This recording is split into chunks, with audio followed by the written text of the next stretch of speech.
Yay! Howdy! Do you want to win a free cookbook?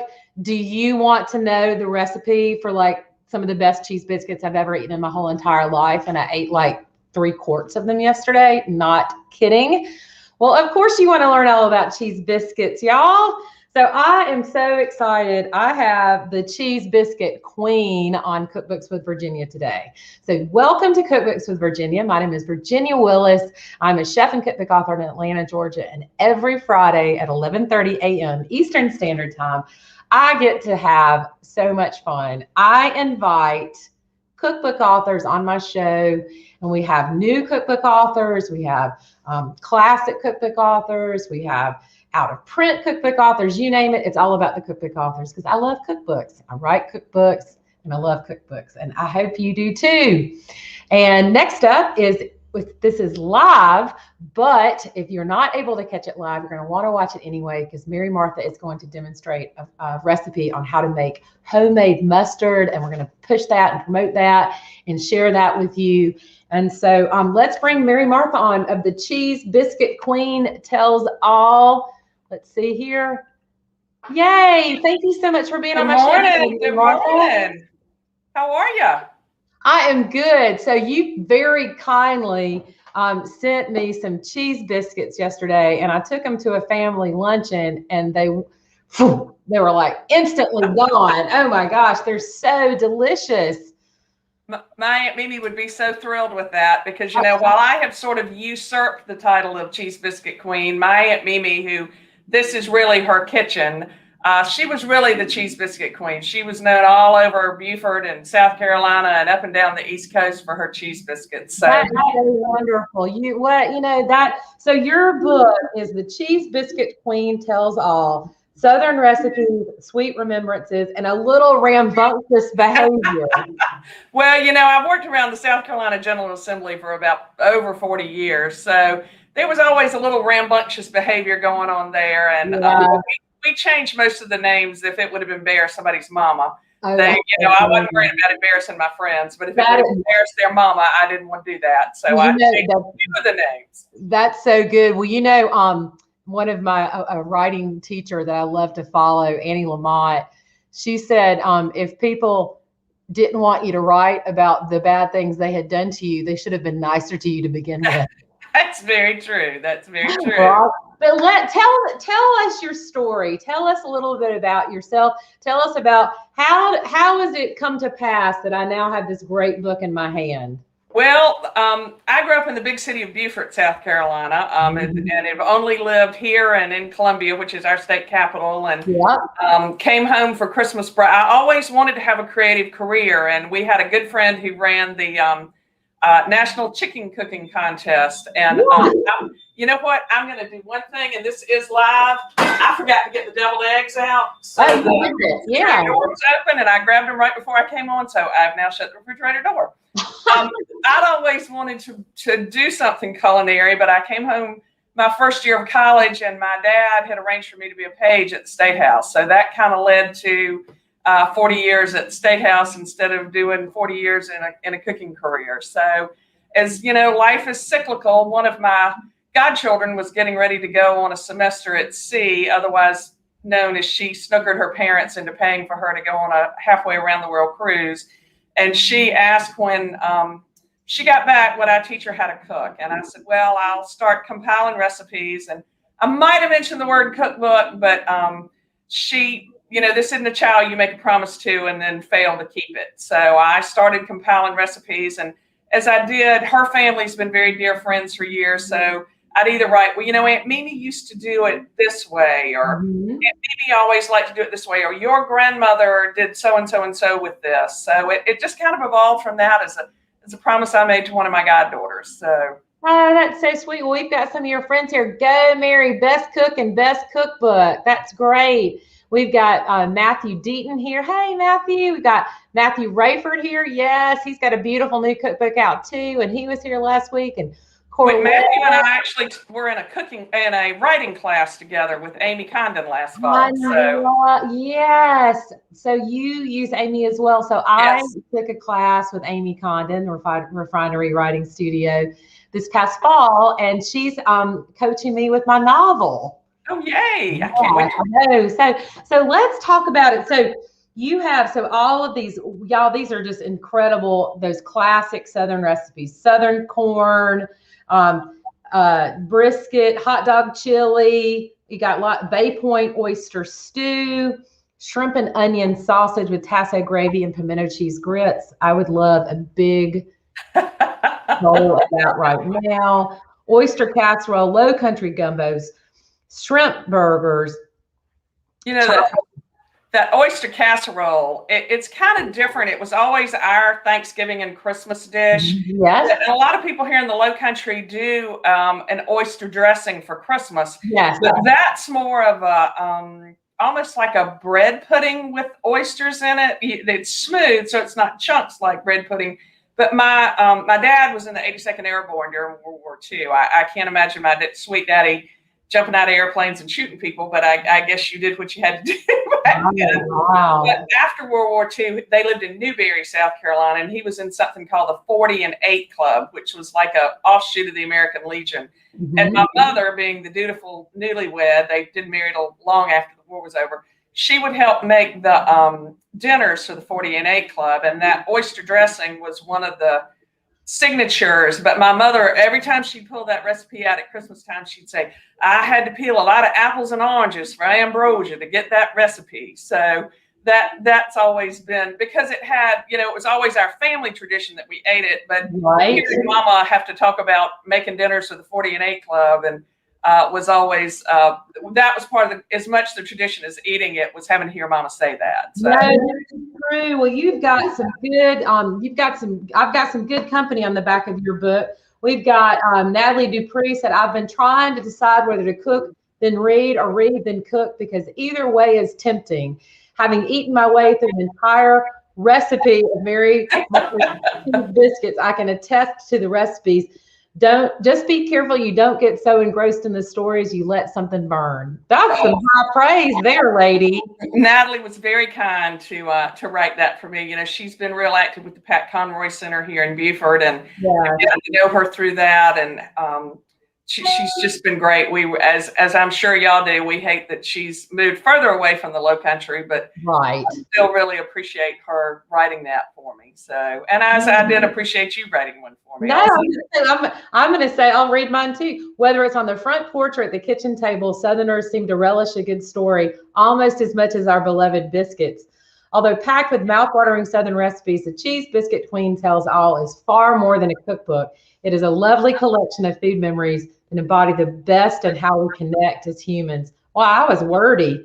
But you were great. You were great. Come to the classic Southern recipes and stay for the tales. So y'all, go ahead. I'm sorry. South, I think we love stories. Pat Conroy said a recipe is a story that ends in a good meal. So I think down here we love our food and we love our stories almost as much. And if you can combine the two of them together, it's just even better. So well, storytelling, it's like the basis of human experience. So you're going to share a recipe with us. I am. I've got my stuff here, and I don't quite have my camera down low enough, but I'm gonna pull the blender over. So this is a champagne mustard that a friend of ours gave us a jar of this when we were right out of college. When you first get out of college, you think you're gonna have all that time and money, and you have neither. But she gave us a little jar of champagne mustard, and it from the gourmet shop in 5 Points, and it was like $6, which back then was a lot. So we figured out how to make it. So it's 4 eggs. You're gonna put all this in a blender. 4 eggs. Okay. A cup of sugar. Yum. A half a cup of champagne mustard. Champagne. Champagne vinegar or champagne? Pardon? Champagne vinegar. Okay. I have made, there's this concept called leftover champagne, which doesn't happen often in our group of friends. Yeah. But you can take a leftover bottle of champagne, cheap when I would recommend, put it on the countertop with some cheesecloth over the top of a jar and let it sit for a month or two till it goes bad. Oh, yeah. And the worse it gets, probably the better it is for vinegar. but I'm using just champagne vinegar here Yeah, no, at sure. the grocery store. And then a half a cup of dry mustard. And if you're going to make it a lot, go to the go to your food place and get a big old jar of it. Otherwise, you can typically get dry mustard wherever people have loose spices. Yeah. You can put it in the blender and let it blend for about 5 minutes. Now, I'm not going to do that because I don't think that would sound very good on Facebook. But I have started making some. It's taken probably about 30 minutes to cook. I've got it in a glass double boiler. All right, let me ask you about it a little bit. Let's slow down. Yeah, lift it up if you can and show folks. So, now we get a spatial steam, but that's about the consistency that it should be. So, and it, like I said, it's been baked. It's been on this glass double boiler, probably for about 25 or 30 minutes. And once you get a good boil, you can turn it down.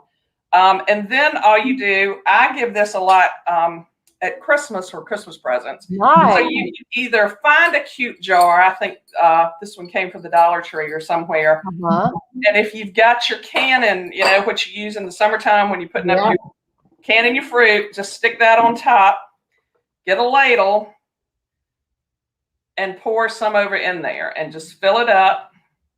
And it makes a great little Christmas gift. That's so nice.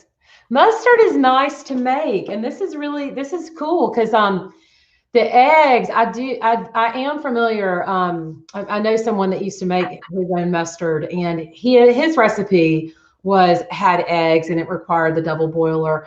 I have not made that version. I've only ever made the version with powder and vinegar, but no eggs. So it must have a really luscious consistency.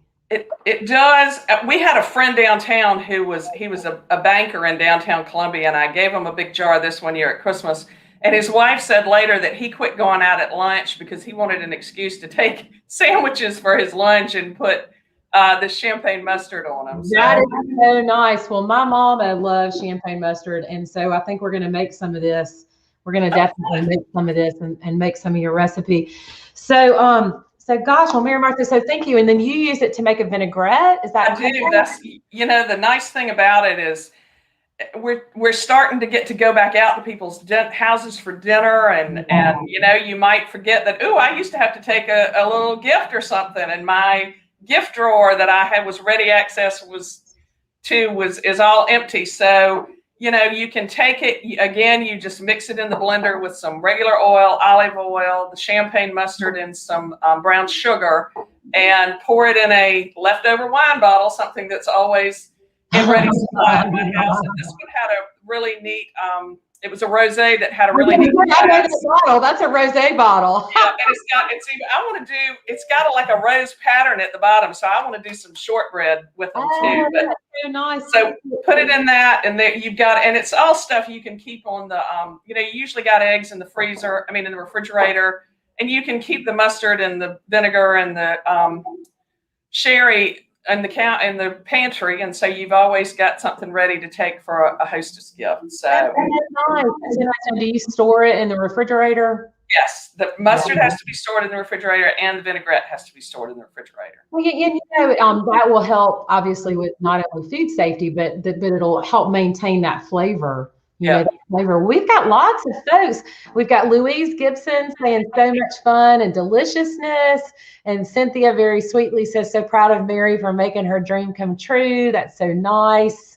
Cynthia was very kind in the beginning when I knew El Zippo about what I was doing. And she was here for the Pat Conroy Festival several years ago. And was very kind to sit down with me out on the lawn where they were having it. And I scribbled about 4 pages of notes, which have been tremendously helpful, and I've gone back to many times during this whole process. That lady knows how to write a good cookbook. James Beard Award winning, and she's a super dear friend of mine. So I know everything that you're saying is true. Okay, my mama has a question.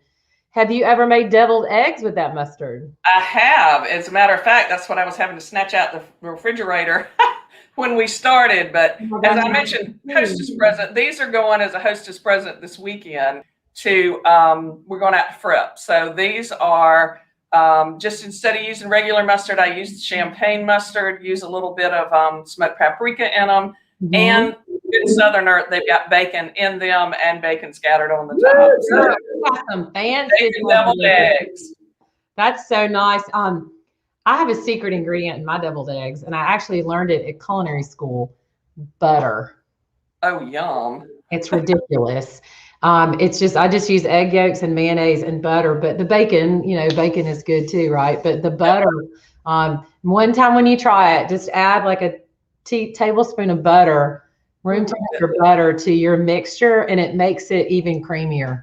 It's crazy. It makes it good and smooth. You have so many good recipes. I don't need to talk about mine. Irish cream brownies, best ever chocolate chip cookies, key lime cake bites. Tell me a little bit about that. My goddaughter, my oldest goddaughter, not the one that snookered her parents into paying for their around the world trip. She just snookered her parents into paying for her to go to London for a semester. But her husband that they married about a year and a half ago, he loves anything key lime. I mean, there's a key lime pie in there. There's key lime strips in there. But I had made these key lime cake balls for their wedding. And it's really, you remember cake pops a couple years ago that were all the rage? Well, these are kind of a grown-up version of cake pops. They've got the cake in them. They've got icing in them. And then I added spiced rum to them when I made them for their wedding. And mix all that together, roll them out in a ball, and then you let them sit in the refrigerator, and then dip them in white chocolate. And so it's like a little truffle and a little liqueur all in one. And they're really a big hit. And there are all kind of variations in the book of what you can do with it. Make them chocolate or coconut or lemon, whatever you want to do. But, I find at cocktail parties, people like a little something sweet, almost like the end of a meal. After the crab cakes and the oyster pastries and all of that, they still want a little something sweet. So it's good. Okay, piggy candy, y'all. Holy mother! That came about. We were, how you get in not friendly arguments, let's say, and we were sitting around talking one night about what was the best food in the world, and it finally kind of boiled down to chocolate or bacon, and it was just big contest. So next time I was having a party, I was like, well, I'll just combine the two and see if everybody likes them, and they did. And those are, as a friend of mine would say, sleazy easy to make, and but always really popular at parties because you get that little bit of salty and that little bit of sweet. And holy moly, yes. So you use Keebler butter flavored crackers, butter, brown sugar, bacon bits, and chocolate chips. What more do you need in life? Oh my gosh, I know. I told Mary Martha that she sent me those cheese biscuits yesterday, and I ate them like I was being paid to. And I decided I did not need to calculate the Weight Watcher points on that, but I just gave myself a big pass on that for the day. And oh my gosh, rock shrimp dip. You have got every single recipe that a good Southerner needs is what I think you've got in the neck. When you were talking about the Weight Watchers points on the cheese biscuits, I have a big 12th night party every year. And a friend of mine who was writing for the state newspaper did an article about it one year. And so I put all my recipes in there, but then everybody wanted Mimi's cheese biscuit recipe. So she called, it was when Aunt Mimi was still alive, and she called Aunt Mimi and asked her, and Mimi sent her the recipe and dutifully explained how you make them and all. But I made Allison promise that, because they always run it through and print and how many calories are in each one. Yeah. And I made Allison promise that she'd hold that until it was so close to deadline that they didn't have time to do that they could not. That was part of the deal of publishing Mimi's recipe, was that they could not publish how many calories each one had, and even the state newspaper acceded to that. So that's hilarious. That's so great. So you have all of these wonderful recipes, and what a wonderful gift for your godchild. And it's a great book. I mean, everyone is just so excited about it. And then Julie Taylor says, "Yeah, all this just before lunch. I'm hungry." Julie, I am right there with you. Book. Oh wow, black tea ice cream. Aunt Lou's famous chocolate roll, Aunt Peggy's apple pie, Miss Kitty's lemon pound cake, Peach Delight. What's Peach Delight? Peach Delight is this layered dish. It's got kind of a shortbread crust and then a Cool Whip and cream cheese middle layer to it. Then you layer fresh peaches and it's got a glaze over the top of it. My mom's family, I was from the upstate of South Carolina, and her extended family grew peaches for a long time. So my family was about peaches the way you remember Bubba and Forrest Gump. Yep, yep. Like you can do this with shrimp, that with shrimp, and this. Well, my family was about like that with peaches because we'd make peach cobbler and peach delight and peach bread and peach ice cream and you name it, we made it with peaches. So that's so nice. That's so nice. Well, let me hide that. There we go. So y'all, you can win a copy of this. What I want you to do is I want you to go to my Instagram. Sorry. I want you to go to my Instagram feed and you're going to look for a cover of this book and a little plate of cheese biscuits that are no longer in existence. But they were at the time when I shot it. And so this is by University of South Carolina Press. They make great books, beautiful books. So you're going to go to my Instagram feed. You're going to look for the cover of this book and you're going to like me. If you don't like me already, you're going to like the Cheese Biscuit Queen. It's all right there, easy peasy.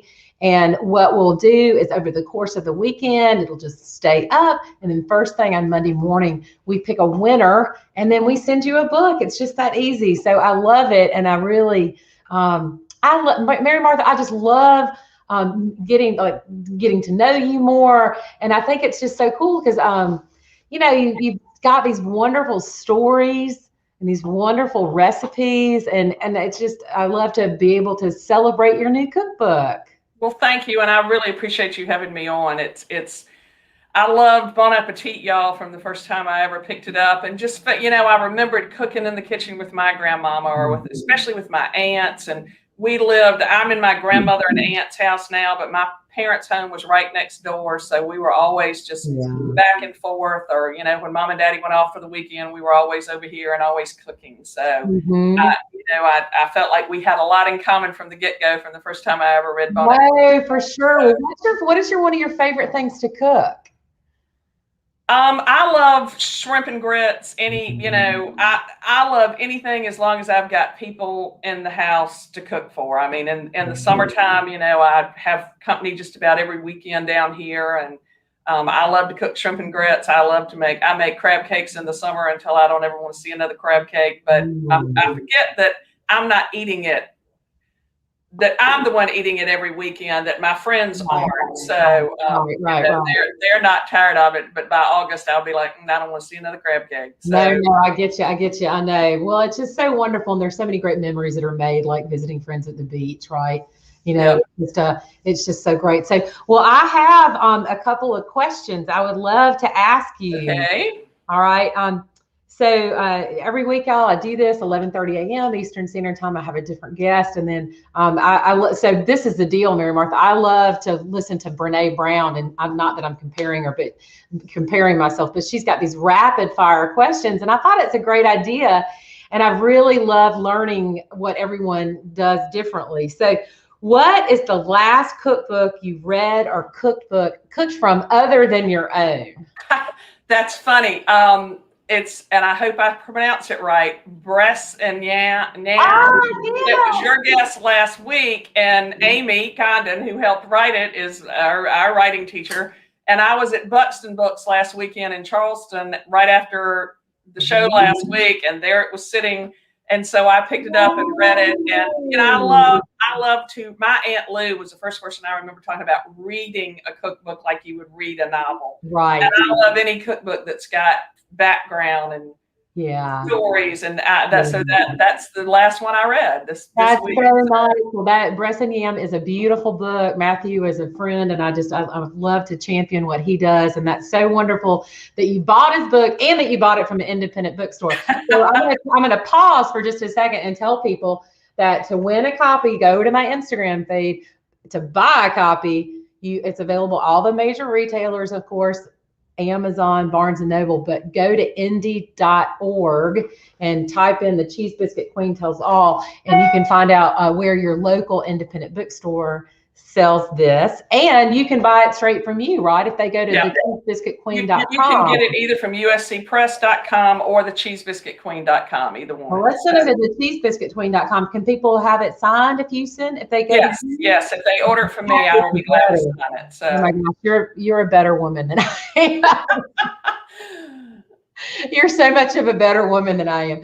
So the cheesebiscuitqueen.com, and they can request to have it signed or personalized. And this would be great for graduation gifts and wedding gifts and all the things, right? I think that Yes. that's a great idea for it's wonderful giving a cookbook. Okay, Mama's saying she's going to be right over because I think she wants some crab cakes. All right. There you Y'all go. need to come visit this summer. I know. We'll come see you. Mom and I'll come see you one time when I go to Augusta. We'll head on over to Columbia. Oh, fun. That would be really great. So what is my second question? What is your most indispensable cooking tool? Oh boy, it'd have to be cooking scoops. I wrote a whole little section in the book called "What's the Scoop?" I don't think I could cook with them. I have, big ones that big to make crab cakes. I have. That's what I use for the cheese biscuits to kind of get them all the same size so they'll bake the same way. Yep. I have little tiny ones I use for Benny wafers. I have mediums. If there's an addiction to gadgets, I think mine would be scoops. So I think that you're a smart lady because I love scoops, and we're not going to talk about the Weight Watcher points on the biscuits, but I use them all the time for that, right? So it's great for portion control, and it's also great for it's what you're talking about. That they're fantastic tools in the kitchen. Yay, you. Okay, my third question: of the 5 flavors, sour, salty, bitter, sweet, and savory, what's your go-to? Oh, got it. I have a sweet, as one of my grandmother's friends said one time, Elsie Lamar, she said, I don't have a sweet tooth, I have sweet teeth. So I have a mouthful of sweet teeth. So there you sweet go. is definitely my go-to. Yeah, we get it honest though. Well, I guess so. I got to try that piggy candy. That is well, that's got your salty sweet. So. Yeah, the salty sweet. So okay, so you've written a cookbook, and you buy cookbooks. What is one of your favorite cooking shows or celebrity chefs, or do you have someone that you like to follow on YouTube?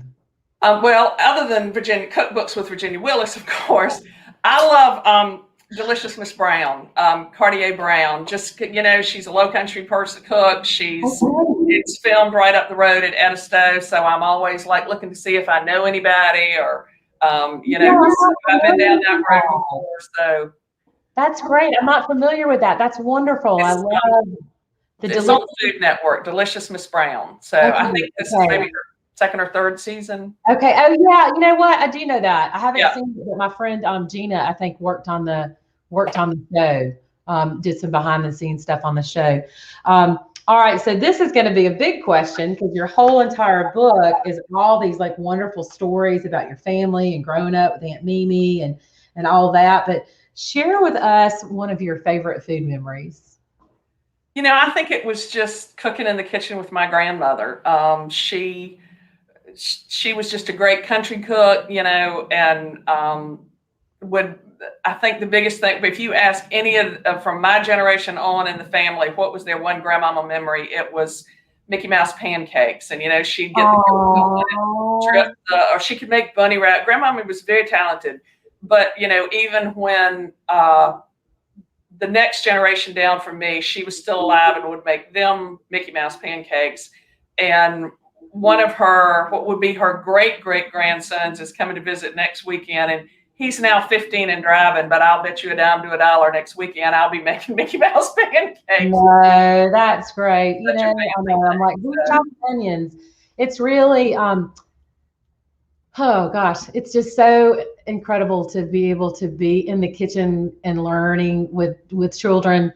For children to learn and be in the kitchen with their family, with their mom, with their grandmom or dad, or, my granddaddy used to do a lot of cooking too. And I just remember, like you, it's so important. It's the foundation of family. It happens in the kitchen. Yeah. And like Thomas never knew, I don't even know that he would remember my mother and aunts because he was about 3 or 4 when they all passed away. Right. But he'll remember, I've got their pictures all over the house. Yes. I tell them stories about my grandmother, or her father coached Shoeless Joe Jackson in the in the minor leagues before he went up to the majors. So they love to hear that story. So, I think food and stories keeps people alive that Thomas will never have the opportunity to know, but he'll know them through their cheese biscuits or through Mickey Mouse pancakes. Right.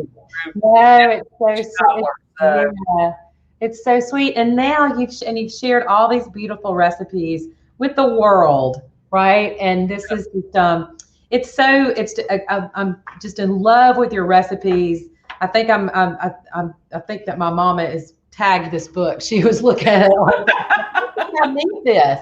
So I think you need it too. So don't worry, we're going to have another winner. Mary Martha, I just want to thank you so much for coming on today, and I want to just thank you so much. And it's been lovely getting to know you more, like getting ready for this, and I'm just congratulations on a great book. And thank you. I just appreciate the opportunity to get to be with you and everybody watching today. I really appreciate that. Well, wonderful. Thank you. Well, you drive safe to your beach. And it was wonderful having you on, and it's really nice, and we'll be in touch soon. Okay. Great. Thanks so much. Yes. Y'all, isn't that lovely? I'm starving right now because of these recipes. I can't even believe how many good recipes there are. So make sure you head over to my Instagram, right? So you're gonna head over to my Instagram, and you're gonna find the cover of this book, and you're gonna sign up and enter to win. And I tell you what, though, y'all. If you don't win, buy the book. Buy the book. Go to indie.org, big A word or the big B word. Get the book. Support this cookbook author. Thank you so much for watching Cookbooks with Virginia. Lots of great stuff going on. I've got some super guests lined up, and I'm just having a blast with this. And I thank you so much for your support. So thanks for watching, and bon appetit, y'all. Bye-bye now.